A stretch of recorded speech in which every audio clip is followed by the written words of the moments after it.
For today's review, I've gone and borrowed a game from a friend so I could talk about it with you guys. With all the games that I love to review, purchasing every one would be pricey, so I'm always a big fan of borrowing a game from a friend. This is also another game from Chaosium. While they are certainly not small fish in the tabletop world, I've decided to have a look at one of their games that I don't think gets as much press. First published in 1978 and revised many times since then, today we are looking at the latest edition of Runequest. Runequest is a game set in a fantastical Bronze Age setting. While this world certainly isn't our world, saying the phrase Bronze Age is a great shorthand for me to get across a quick impression of what the world is like. This is a time of early urban civilization, bronze weapons, and the beginnings of writing. Runequest's fictional world for this game is known as Glorantha. This world isn't set on a globe.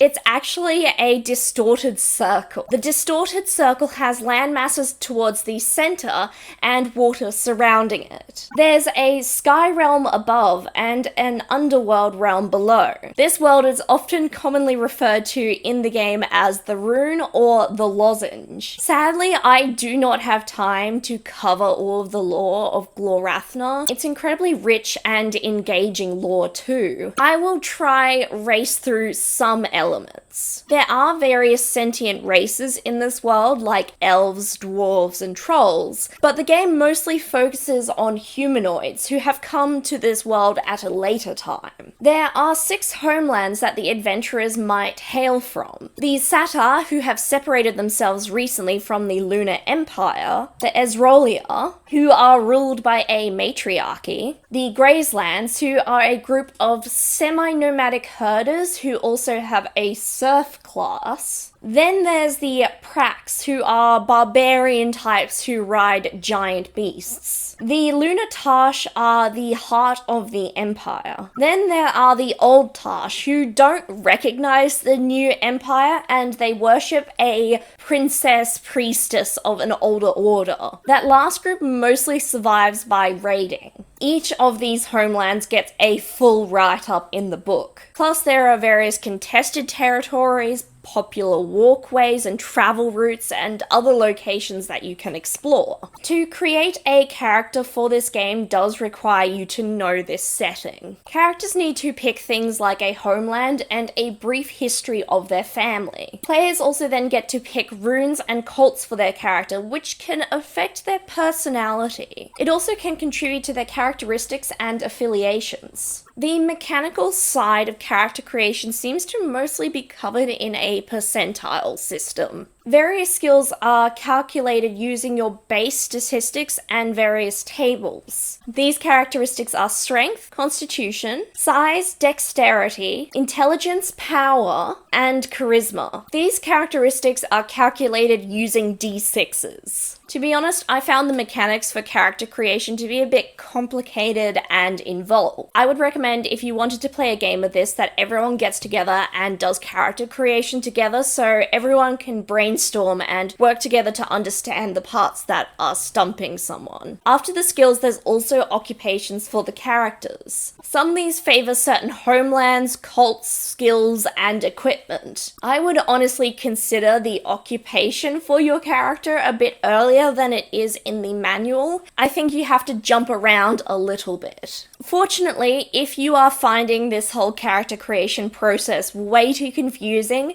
there are some pre-generated characters that you can easily reskin and reflavor to play as. I have to say, combat for this game is pretty unique. There's different customs of warfare in Glorantha that the players can engage in, such as one-on-one duels or all-out battles or more. Combat rounds in this game begin by everyone declaring what they intend to to do. Then movement for non-combatants is sorted out. Then attacks are resolved with potential defenders wanting to dodge or parry. Lastly, there is a step that is set aside for bookkeeping to keep track of ammunition and damage. There's also potential gains that you might need to mark down at this process. This set of steps is then repeated until combat is resolved. Perhaps a side is defeated or gives up. I think this way of doing combat sounds a bit more complicated than it is.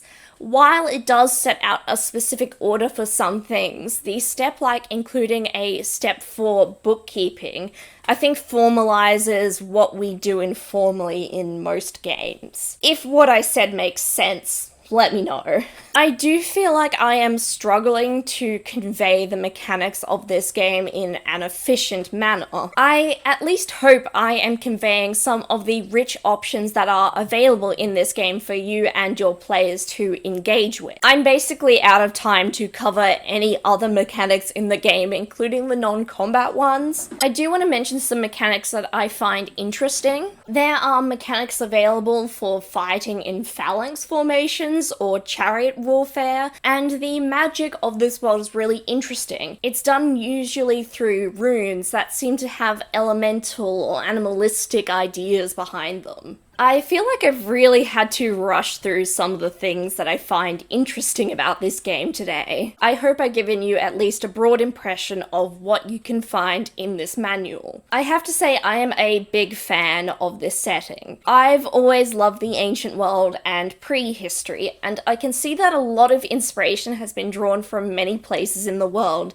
that have been synthesized with original ideas to get us Glorantha. I also don't see fantastical Bronze Age settings everywhere. I really like how important the cults are and the different belief systems are to this world. I also find the character creation options really interesting. Characters don't just have to be professional warriors. You could, for example, be a farmer adventurer, and a bronze sickle doesn't make for a bad weapon in a pinch. I really enjoy the manual's art style. I can see that there's been a lot of inspiration taken from different cultural art styles throughout the ancient and prehistorical world that have been blended together to create some really unique designs. The world is absolutely unique, and it synthesizes our history with its own unique ideas to create something refreshing and new. Nothing about this setting is a true historical parallel, so you don't need to know your history to roleplay in Glorantha. If you're down for a little bit of crunchy gameplay and the setting intrigues you, I would absolutely pick this game up. After reviewing this game, I really want my own copy now. I've seen this game priced around $50 to $60 US, depending on where you get your copy. There's also a starter set which has a bit less lore and can get you into the mechanics really quickly. There's also all these tempting supplements out there, though I absolutely do think you can run a satisfying long-term campaign with just the one book. Runequest feels like a game with a lot of content to cover. Let me know in the comments if you think I've given a fair impression of the game, or if you have anything else to add. While you're there, I encourage you to like, subscribe, turn on notifications, maybe share with a friend. I also have a Ko-fi page where you can donate to the channel or just check out what I'm working on. Definitely need to update it more. I hope you're all well, and I look forward to seeing you next time at the gaming table.